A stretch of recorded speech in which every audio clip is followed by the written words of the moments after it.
Eu não estou preocupado com o problema da eleição de 2022. Não estou preocupado com isso. Eu não estou sequer preocupado com as divergências que existem entre os membros dos poderes, sempre existiram, e não é isso que me preocupa. Porque isto seria normal num país em que todo mundo tivesse sua opinião honesta, por convicções próprias, fruto de um pensamento pensado com a própria cabeça, não haveria problema. O Brasil tem sido, ao longo de sua história, mestre em dar esses desalentos aos seus filhos, aos filhos da pátria. A gente poderia voltar no século XVI, ano do descobrimento, no século XVII, XVIII, XIX, XX, entramos pelo XXI, e é sempre a mesma coisa. Mas de uns tempos para cá, houve um esvaziamento dos valores. O esvaziamento dos valores, ele tem várias origens. São filósofos que, na verdade, não filosofam, mas são doutrinadores dos maus costumes, dos maus exemplos, de ideias deterioradas e degenerativas. São escritores que escrevem sem nenhum tipo de sedimentação cultural e põem-se a dizer coisas e a opinar sobre tudo o que não sabem, porque primeiro é preciso saber para depois escrever, opinar e assim por diante. São políticos que foram degenerando, deteriorando, apodrecendo a ciência política que é exercida na prática por esses que são chamados de políticos, quando na verdade nunca foram. Esses são politicoides, fazem parte de uma politicalha. Não há dúvida nenhuma que quando você tem três poderes, num país incivilizado, num país onde há essa degeneração da prática do civismo, do idealismo, num país desse tipo, os poderes querem engolir um aos outros. Mas como os poderes não têm pernas e braços, são os membros dos poderes que avacalham os poderes. Eu quero me referir especificamente, não ao Poder Judiciário, mas ao Supremo Tribunal Federal.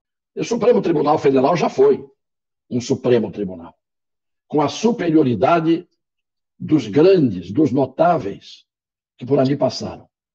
Mas hoje o Supremo Tribunal Federal é esta pouca vergonha. Esse Supremo Tribunal Federal vem mostrando a sua cara há pelo menos 10, 15 anos. E eu vou lembrar aqui alguns episódios que muita gente não lembra, mesmo com a TV Câmara, com a TV Justiça, mostrando aquele espetáculo horrível que se sucedia no Supremo Tribunal Federal. Eu vou começar só do mensalão para cá, porque ali começou o Supremo a ter escalados para compô-lo gente que não estava à altura, não apenas por uma questão de fragilidade moral. Gente que não estava à altura por falta de conhecimento jurídico, por falta de cultuar valores, por falta de senso ético. Nem naqueles tempos, dos códigos antigos de Hammurabi, do dente por dente, olho por olho, do Código de Manu, nem naqueles tempos havia regras tão absurdas como essas. Porque o bom juiz tem que ser unicamente justo. Ainda que ele erre, ainda que ele aplique mal a lei, ainda que ele decida de forma a dar ao culpado a absolvição e ao inocente a condenação, ele tem que ter a boa fé, a boa intenção de julgar de acordo com os ditames da sua consciência e da justiça. Então pode o juiz errar, mas se ele for justo, ele está perdoado. O que não podem são os juízes errarem propositalmente.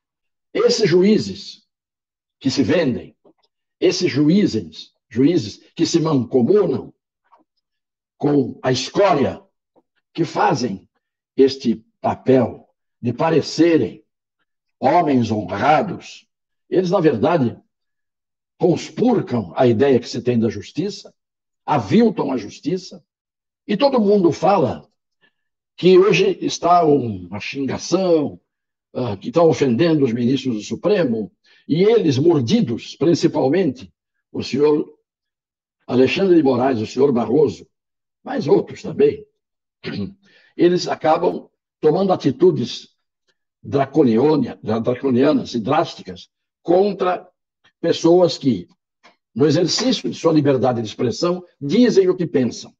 E ainda que pensando de forma ofensiva, tem que responder perante a lei pela ofensa.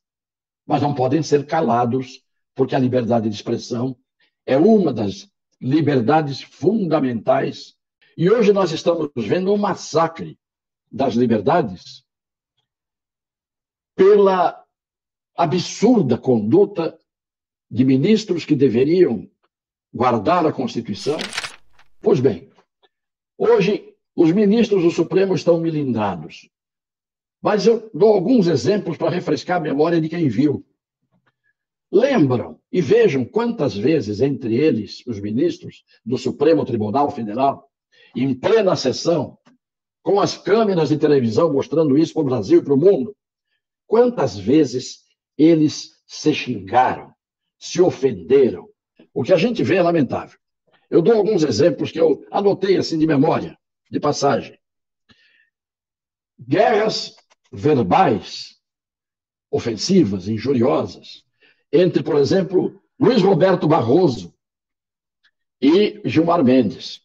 Quando o Barroso disse: "Você é uma pessoa horrível, você desmoraliza o Supremo Tribunal Federal." Então está aí um ministro já colocando o outro na condição de ser desmoralizador do Supremo Tribunal Federal. Não é o deputado Daniel Silveira que disse isso. Não é o Roberto Jefferson que disse isso. Quem disse isso foi o senhor Barroso, o senhor Gilmar Mendes. Nesse dia, quando ele falou isso, o Gilmar Mendes disse: "O senhor feche o seu escritório de advocacia", dando a entender que, ao ir para o Supremo, o senhor Barroso se valia da condição de ministro para se enriquecer. Vários casos. Um deles é: "O senhor fala pelos cotovelos", disse o Gilmar para o Barroso, "e deveria suspender a própria língua." Depois, num outro momento, o Barroso disse para o Gilmar: "Eu não frequento palácios, não troco mensagens amistosas com os réus e não vivo para ofender as pessoas." Isso o Barroso dizendo para o Gilmar. E quando ele diz isso, ele não vive para ofender as pessoas, é ele, por exemplo, ministro de um Supremo, de um dos poderes, e se dirige ao presidente da República, chamando o presidente da República de genocida. Depois, nós temos o caso do Marco Aurélio, discutindo com o Lewandowski. Depois de uma baixaria na discussão, diz o Marco Aurélio: "Se nós não estivéssemos no século XXI, nós iríamos para um duelo. Isto é, armados, um mataria o outro. Não sei quem sairia vencedor deste duelo." O Marco Aurélio acusou o Lewandowski, inclusive, dizendo: "O senhor está amarrando o andamento dos processos para favorecer os réus que são seus cupinchas", acusando o Lewandowski de ser petista, e, na verdade, quem nomeou o Lewandowski foi o Lula, que era amigo da dona Marisa. Isso tudo nas sessões do tribunal. Ministros dizendo uns para os outros essas coisas. Os ministros que não podem receber críticas. Os ministros que tomam a liberdade de expressão dos outros como um crime.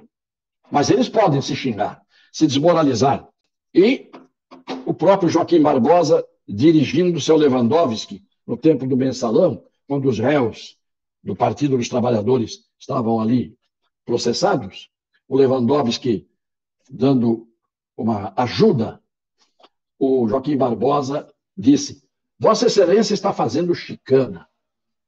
Isto é, dizendo que o Lewandowski estava prevaricando, praticando crime para beneficiar os seus cupinchas, que eram os réus no Mensalão.